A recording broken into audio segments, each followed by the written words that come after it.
সুতপাকে প্রথম দিন দেখতে এসেই প্রতিম বলেছিল, আমার মা বড় দুঃখী জানেন।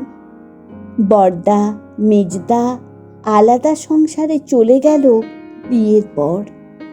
আমি কিন্তু কিছুতেই মাকে ছেড়ে যেতে পারবো না।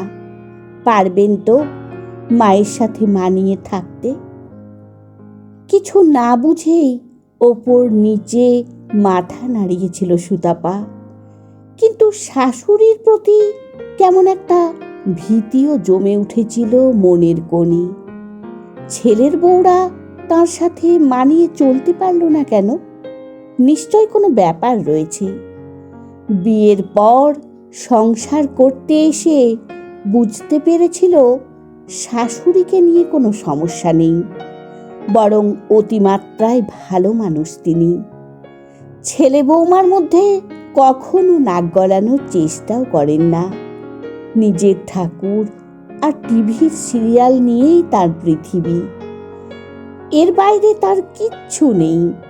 এমন মানুষের সাথেও কেউ মানিয়ে চলতে পারে না? বিশ্বাস হয় না। কিছুদিনেই সুতপা টের পেয়েছিল আসল সমস্যাটা অন্য জায়গায়। ওর বর প্রতিম ভয়ঙ্কর রকম উদাসীন এক মানুষ। বিয়ের আগের জীবন এবং বিয়ের পরের জীবনে যে ফারাকটুকু থাকতে হয় সেটাও বোঝে না। প্রতিদিন অফিস থেকে ফিরেই মায়ের ঘরে ঢুকে তার খোঁজ খবর নেয়। তারপর নিজের ঘরে ঢুকে ভোঁস ভোঁস করে ঘুমায়। বাড়িতে যে আরেকটা মানুষ রয়েছে সেটা ওকে দেখলে বোঝা দায়। প্রথম প্রথম বেজায় ঝগড়া করেছে সুতপা, অভিমান করেছে, অভিযোগ করেছে। কিন্তু তার সমস্ত অভিমান অভিযোগ প্রতিমের উদাসীনতার নিরেট দেওয়ালে ধাক্কা খেয়ে ফিরে এসেছে।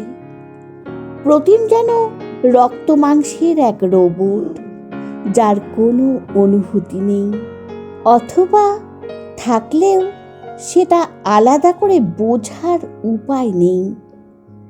যে পুরুষ মাকে ভালোবাসে সেই পুরুষ স্ত্রীকেও ভালোবাসে একইভাবে। বহুবার শোনা এই কথাগুলো কতটা অসার, কতটা অর্থহীন প্রতিমকে দেখলে বোঝা যায়। সুতপার প্রায়ই মনে হয় প্রতিমের জীবনে ওর মা ছাড়া আর কারোরই গুরুত্ব নেই। কথাটা কতবার রেগে গিয়ে প্রতিমকে বলেছে। প্রতিমের অবশ্য কোনো বিকার হয় না, বরং হেসে বলে, কে বলেছে গুরুত্ব নেই? সুতপার রাগ বেড়ে যায়, কিন্তু কি করবে বুঝতে পারে না। বিয়ের পর থেকে বহু চেষ্টা করেছে প্রতিমের উদাসীনতার দেওয়াল ভেঙে চুরে দিতে। নিজেকে নতুন করে সাজিয়েছে নিত্যদিন। মানুষটার ধ্যান যদি ভাঙে, নানা রকমের নতুন নতুন রান্না করেছে, খেয়ে তৃপ্তি হোক লোকটার। রান্নার সাথে সাথে রাঁধুনিও বসুক ওর মন জুড়ে। কিন্তু এত চেষ্টার পর প্রতিক্রিয়া পেয়েছে অদ্ভুত। সুতপা যতই সেজে গুজে থাকুক, প্রথম প্রথম অফিস থেকে বাড়ি ফিরে লক্ষ্যই করত না প্রতিম। অন্তত সুতপার তাই মনে হতো। একদিন ভুল ভেঙে গেল।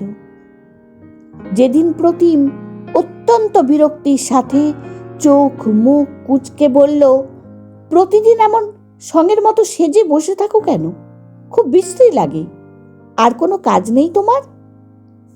সেদিন থেকে আয়নার সামনে আর বসে না সুতপা। নতুন নতুন রান্না করার উৎসাহ হারিয়েছে। যেদিন প্রতিম খেতে বসে খুব রেগে গিয়ে বলেছিল, কি সব রান্না করো এগুলো? একদম ভালো লাগে না খেতে। আমার ঘরোয়া রান্নাই ভালো লাগে। সুতপা থমকে গিয়েছিল, আর চেষ্টা করেনি নতুন কিছু রান্না করার, কিন্তু দিনের পর দিন এভাবে মানিয়ে নিতে নিতে সে হয়ে উঠেছে অসহিষ্ণু, বদমেজাজি, খিটখিটে এক মহিলা। অল্পেতেই মেজাজ হারাতে সে অভ্যস্ত। শাশুড়ির সাথে একটা সুন্দর সম্পর্ক ছিল, সেটাও নষ্ট হতে বসেছে এই মেজাজের কারণে। তিনি ভয় পান এখন ছেলের বউকে, সমঝে চলার চেষ্টা করেন, যতটুকু সম্ভব দূরত্ব রেখে চলেন। অথচ এমনটা তো সুতপা চায়নি। শাশুড়িকে নিজের মায়ের মতোই আঁকড়ে ধরতে চেয়েছিল সে, হলো ঠিক তার উল্টো। গোটা একটা জীবন এইভাবে কাটাতে হবে? ভেবে ভেবে পাগল পাগল লাগে ওর আজকাল, দম বন্ধ হয়ে আসে। কোথাও ঘুরতে গেলেও হয়তো কিছুটা হালকা হতে পারত, কিন্তু বিয়ের পরে 6 মাসেও কোথাও নিয়ে যায়নি প্রতিম।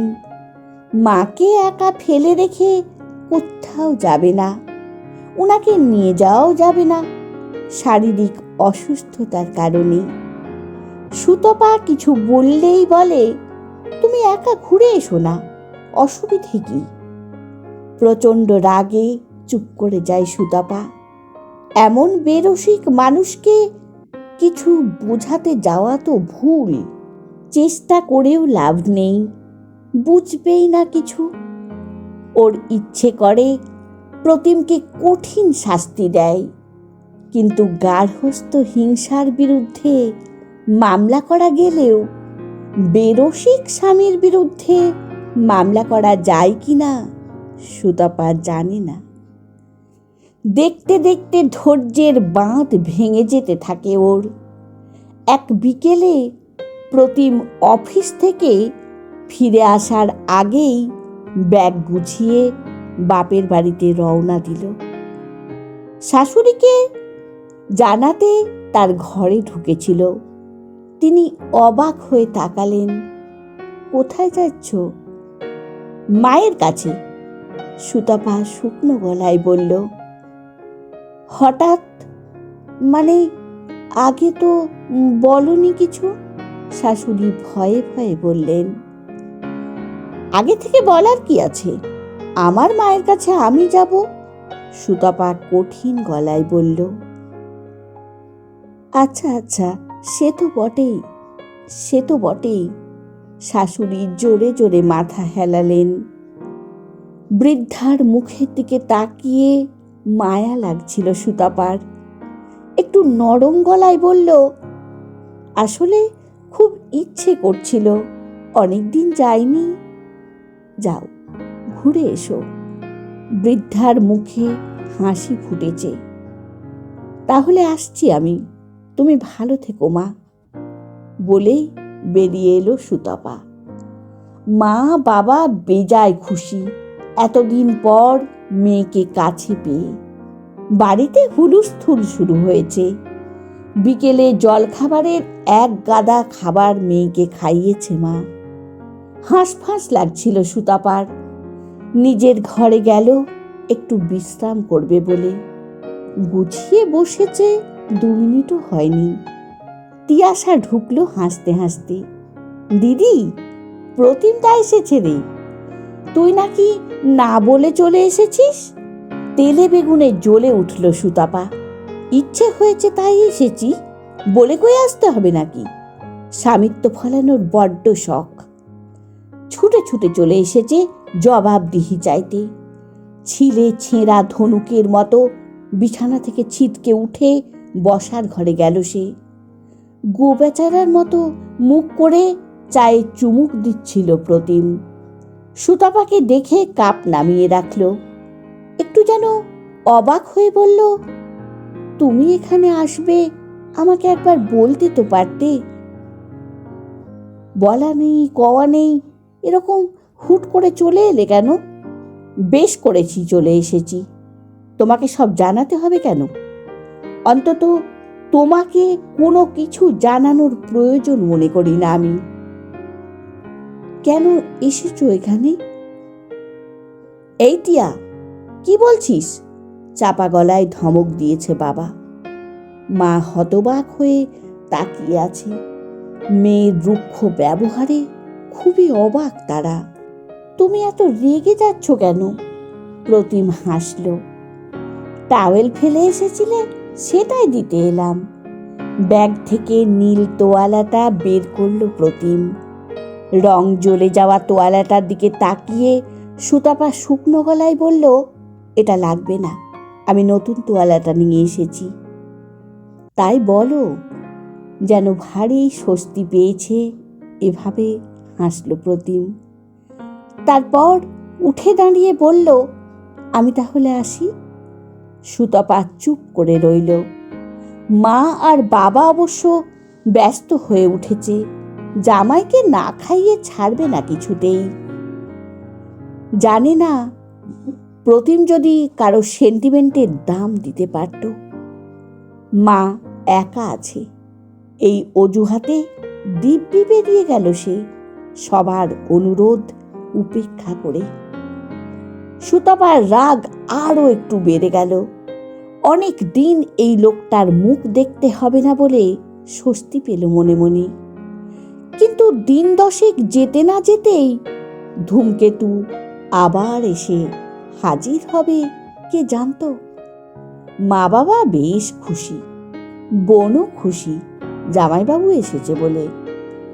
শুধু সুতপার ভ্রুতে ভুরুকুটির ভাঁজ। সেদিকে তাকিয়ে ব্যাগ থেকে ময়েশ্চারাইজিং লোশনের কৌটোটা বের করে আনলো প্রতিম। আগেরটা কিনে এনেছিলাম, 1 মাস হয়ে গিয়েছে, ভাবলাম ফুরিয়ে গেছে হয়তো, কিনে নিয়ে এলাম তাই। কেন, আমি কিনতে পারি না? তোমাকে আনতে বলেছি? সুতপার কুচকানো ভুরু সোজা হলো না। তাও বটে। আচ্ছা, ভুল হয়ে গেছে, এরপর থেকে তুমি কিনে নিও। প্রচণ্ড বিরক্তিতে চুপ করে রইল সুতপা। হয়তো ওর বিরক্তি আরও বাড়িয়ে দিতে আবার কিছুদিন পর আবির্ভূত হলো প্রতিম। এবার ওর হাতে চুলের ক্লিপ, যা কিনা ভুল করে ড্রেসিং টেবিলের উপর ফেলে এসেছিল সুতপা। প্রতিম চলে যেতেই তিয়াশা হাসতে হাসতে বলল, তুই তাড়াতাড়ি ফিরে যা দিদি, নইলে তুই যা যা ফেলে এসেছিস সমস্ত কিছু এই বাড়িতে এনে জড়ো করবে প্রতিমদা। সুতপা গম্ভীর হয়ে গেল। ওর মাথাতেও খটকাটা আসেনি তা নয়। পরদিন ব্যাগ গুছিয়ে ওই বাড়িতে ফিরে গেল সে। বিকেলে প্রতিম অফিস থেকে ফিরে সুতপাকে বাড়িতে দেখে অবাক হয়ে বলল, ফিরে আসবে, আমাকে জানাবে না? জানানোর কি আছে, ইচ্ছে হয়েছে তাই এসেছি। সুতপা গম্ভীর। ভালোই হয়েছে, আমাকে একটু চা করে দাও। তুমি এমন কেন? সুতপা ঘুরে দাঁড়িয়েছে। কেমন?